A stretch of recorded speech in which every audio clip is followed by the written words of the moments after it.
Every year, the calendar resets in January. New goals, new resolutions, a clean slate marked by fireworks, countdowns, and celebrations around the world. But when you stop and think about it, the timing feels arbitrary. January is cold in many places. It sits in the middle of winter. It does not align neatly with seasons, harvests, or astronomical events like solstices or equinoxes. So why does the new year start in January? The answer lies in a mix of ancient calendars, political decisions, and the slow spread of standardization. To understand it, we need to go back to how early societies measured time.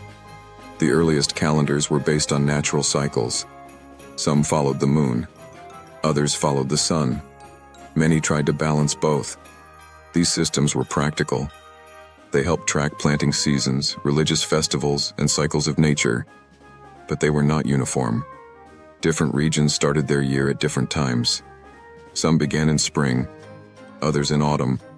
Some tied the new year to religious events rather than astronomical ones. There was no universal agreement.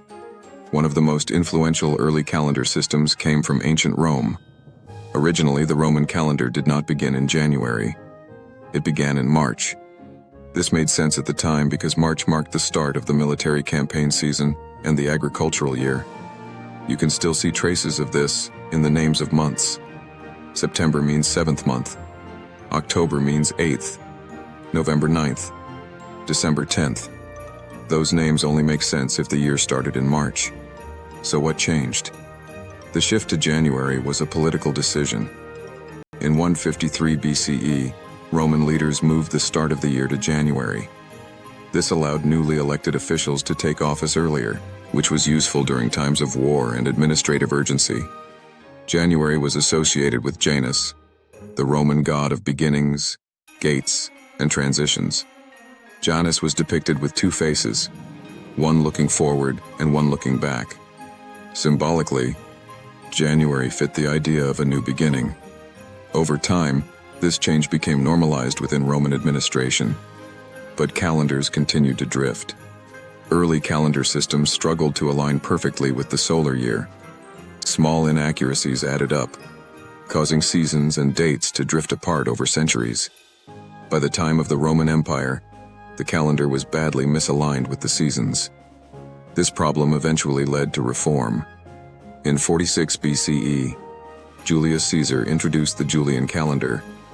It standardized the length of the year and formalized January 1st as the start of the year across the Roman world. This was a major step toward consistency. However, even the Julian calendar was not perfect. It slightly overestimated the length of the solar year. Over many centuries, this error accumulated. By the 16th century, dates had drifted again, affecting religious observances tied to seasonal events. This led to another reform. In 1582, the Gregorian calendar was introduced. It refined leap year rules and corrected accumulated drift. January 1st remained the start of the year.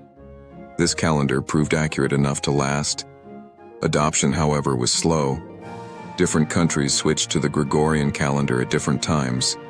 Some resisted for religious or political reasons. Others delayed simply due to inertia. As global trade, navigation, and communication expanded, the need for a shared calendar became unavoidable. January 1st gradually became the international standard, not because it was perfect, but because it was already widely used.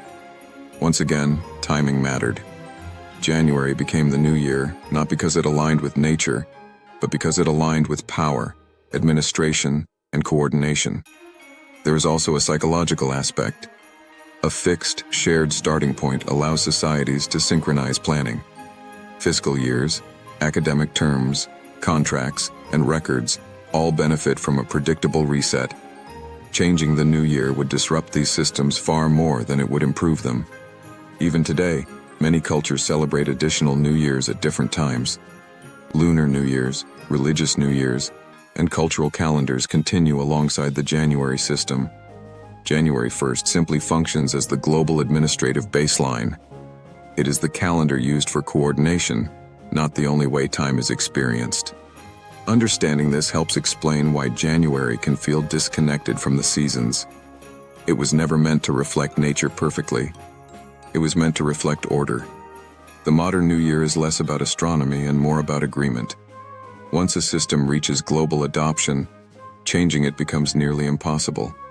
The cost of disruption outweighs any benefit of improvement. January persists because it works well enough. It marks a clear transition. It is easy to remember, and it has centuries of momentum behind it. That momentum matters more than logic. The new year starts in January, not because it is the most natural choice, but because it became the most useful one at the right moment in history. And once usefulness met standardization, the date was locked in. That is why the new year starts in January.